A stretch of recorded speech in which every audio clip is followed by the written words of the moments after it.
Good morning and welcome to another episode of Iconic Freedom, the Formula. We are setting a standard for accountability and responsibility in our personal universe. Let each care for self and all will be cared for. But there's a public perception that that was part of a apology tour, if you will. That this had been said online. There was all of the criticism. There was advertisers leaving. We talked to Bob Iger today. I hope they stop. You hope? Don't advertise. You don't want them to advertise? No. What do you mean? If somebody's going to try to blackmail me with advertising, blackmail me with money, go fuck yourself. But go fuck yourself. Is that clear? I hope it is. Okay, so Hey, Bob. I really You're in the enjoyed this particular interview with Elon Musk. Now, I do not endorse Elon Musk or pretty much anybody else for that matter. I really look at the statements that people are making, and those are the things that I look at in terms of how I filter the accountability and responsibility prism. So the obvious thing that he's saying right from the get-go is that, you know, I'm just not going to be extorted in these particular situations, and that if people are looking to do that, it's not going to work for me. And I'm willing to stand on a standard. I'm willing to stand on a hill, to die on a hill, for the fact that I will have my freedom and I will have my liberty to do what it is that I want to do, that I know that I should do, because that's what my own internal authority goes by. It's a really interesting observation, and this is really kind of an interesting story to listen to and to observe that about him, is that, sure, he's got a lot of money and blah, blah, blah, and people think, you know, well, it's easy to do that when you have a lot of money. But that's not actually always the case. You have more power within you to make a decision towards accountability and owning your choices and keeping your freedom than you think you do. Because when you stop bogging your life down with all kinds of other things that you have to be responsible for, you know, maybe a house and a car and a school loan and kids and blah, blah, blah, blah, blah. I mean, you've made all these choices which you are now linked to financially that you have an accountability towards. But when you start to live without a lot of things over time and you keep your life simplified, you find that you have more freedom to make the choices that you want to make. And what's interesting to me is that he makes those choices in this particular situation, and he has no problem telling people, you know, that, you know, I'm not going to be blackmailed. You're not going to extort me in that particular situation. I know that sometimes people don't like the spiciness of his statement, but I do want to say this. The thing that I liked about it was that it was reality and it was in your face. So when we've talked about other politicians, we've talked about people in the media, you know, we talk about the idea of speaking to reality. What is the reality? The reality is the observation of things without an emotion attached to it. Here's what's going on. And he speaks to a reality for himself of, listen, I will not be extorted. If that's the case, then don't advertise with me. And, you know, and consequently, you can go F yourself. well, let me ask you then. That's how I feel. Don't advertise. How do you think then about the economics of X? If part of the underlying model, at least today, and maybe it needs to shift, maybe the answer is it needs to shift away from advertising. If you believe that this is the one part of your business where you will be beholden to those who have this view, what do you do? F-Y. I understand that, but there's a reality too, right? Yes. No. I mean, Linda no, Yaccarino's right here, and she's got to sell advertising. Absolutely. So, no, totally. No. Actually, what this advertising boycott is going to do, it's going to kill the company. And do you think that and the whole world will know that those advertisers killed the company, and we will document it in great detail. But those advertisers, I imagine, are going to say, we didn't kill the company. Oh yeah. They're going to say, tell it to Earth. But they're going to say, Elon, that you killed the company because you said these things, and that they were inappropriate things, and that they didn't feel comfortable on the platform, right? That's what they're going to say. And let's see how Earth responds to that. So this goes back to we'll both make our cases, right? And we'll see what the outcome is. What are the economics of that for you? I mean, you have enormous resources, so you can actually keep this company going for a very long time. Would you keep it going for a long time if there was no advertising? I mean, if the company fails because of an advertiser boycott, it will fail because of an advertiser boycott. And that will be what bankrupted the company, and that's what everybody on Earth will know. But what do you think then of this goes back to the idea of trust, though. Then it'll be gone. And it'll be gone because of an advertiser boycott. But you recognize that some of those people are going to say that they didn't feel comfortable on the platform. And I just wonder and ask you and think about that for a second. Tell it to the judge. But the judge is going to be... the judge is the public. And you think that the public is going to say that Disney is making a mistake? Yes. And they're going to boycott Disney? They already are. Well, there are some that are for lots of different reasons. But you think that this is going to... that you have the... This goes to actually the interesting of power and leverage. Let the chips fall where they may. Let the chips fall where they may. So again, this is a really nice clip where he just speaks to the reality. And what he's doing is he really is holding people accountable. He's holding advertisers accountable if they decide that they want to boycott. And then he's holding the people accountable by saying, listen, you make the decision, you put your dollars where you think it's important, and you're accountable for that. Then, the outcome belongs to you. One of the nice things about him being so blunt is the fact that, again, he is speaking to a reality that people have not heard previously. And I don't mean that, they've never heard these words before, that kind of thing. What I mean is that we've gotten so caught up in image building, and that clip is coming up real quick, that what happens is people will not say what needs to be said. We've talked about this before in other podcasts, right?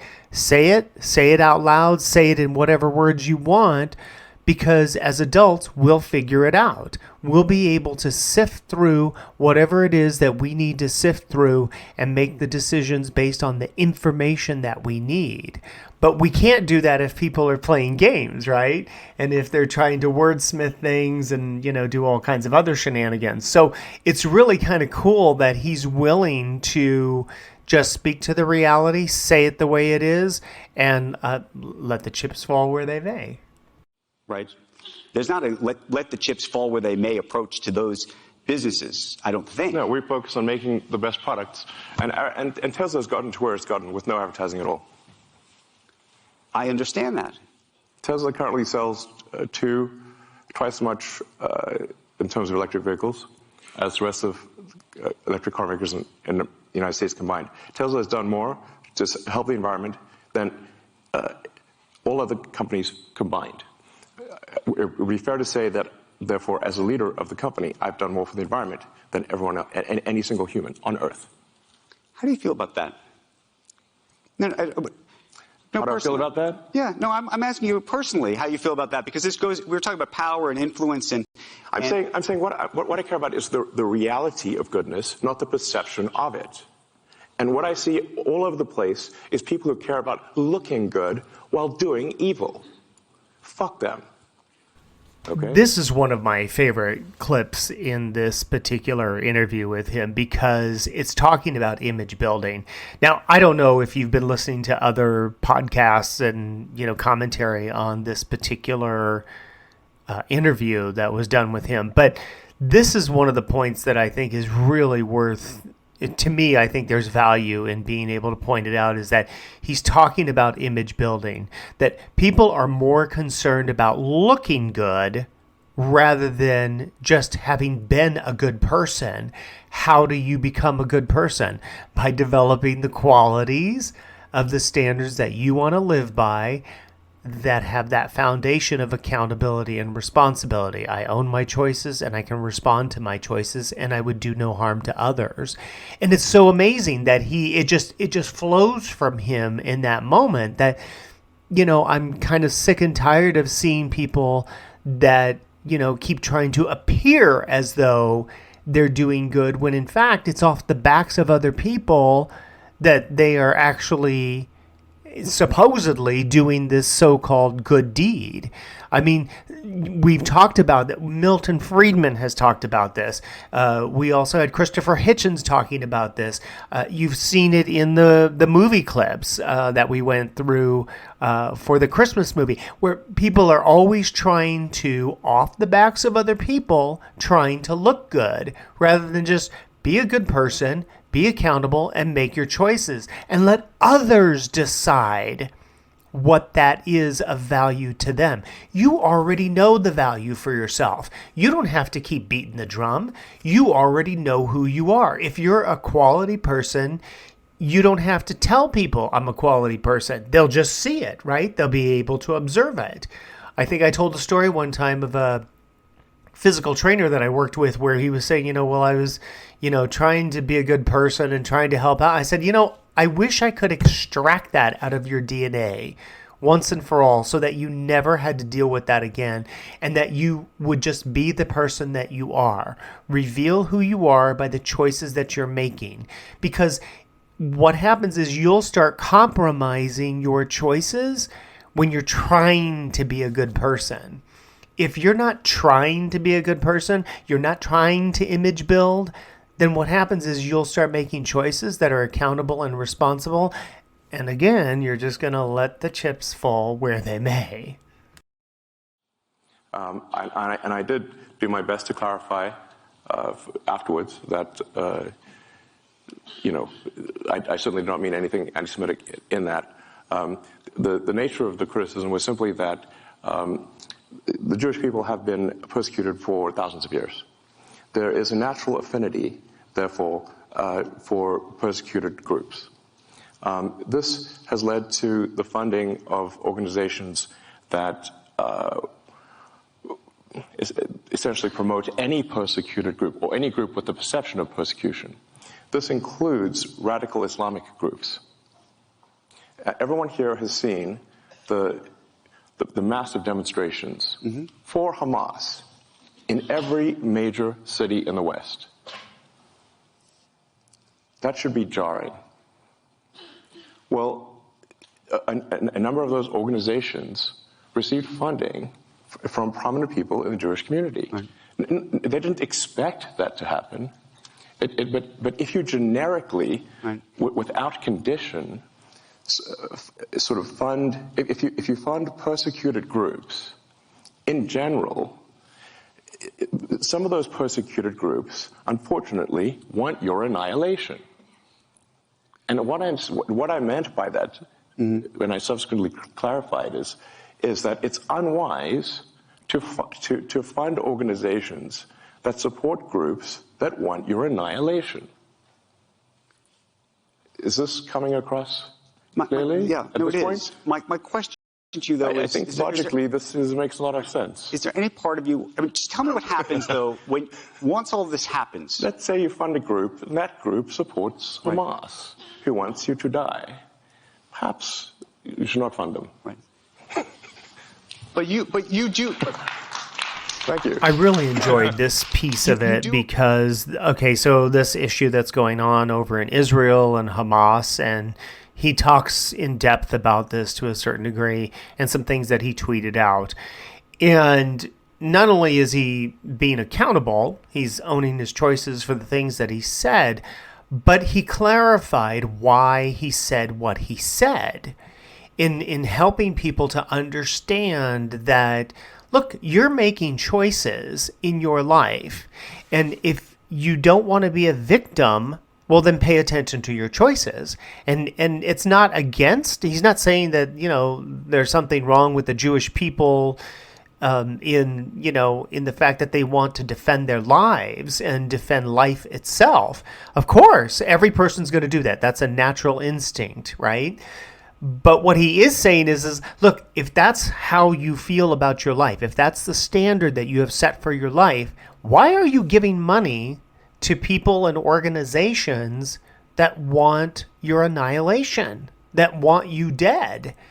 And why do you keep voting for a particular side of the political party when these people are, again, marching and protesting for your death, for the ending of your life or of your people? So he's obligating, and I love this, he's obligating accountability. He's obligating accountability to the people that say that they want peace, prosperity, they want to live their lives, do no harm. Okay, so now he's holding you accountable. Don't talk out of both sides of your mouth. I think it's a brilliant way to be able to speak to this.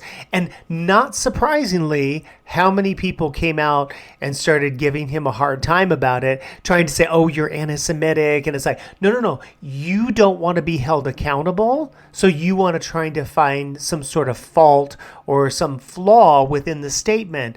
But the reality is that if you want your life to have meaning and value, then you have to show that through your choices. He's concerned about government overreach, about government control of information. The degree to which old Twitter was basically a sock puppet of the government was ridiculous. It seems to me that there's a very severe violation of the First Amendment in terms of how much government control, how much control the government had over old Twitter, and it no longer does. So, there's a reason for the First Amendment. The reason for the First Amendment for freedom of speech is because the people that immigrated to this country came from places where there was not freedom of speech, and they were like, you know what, we got to make sure that that's constitutional, because where they came from, if they said something, they'd be put in prison, or they'd be something bad would happen to them.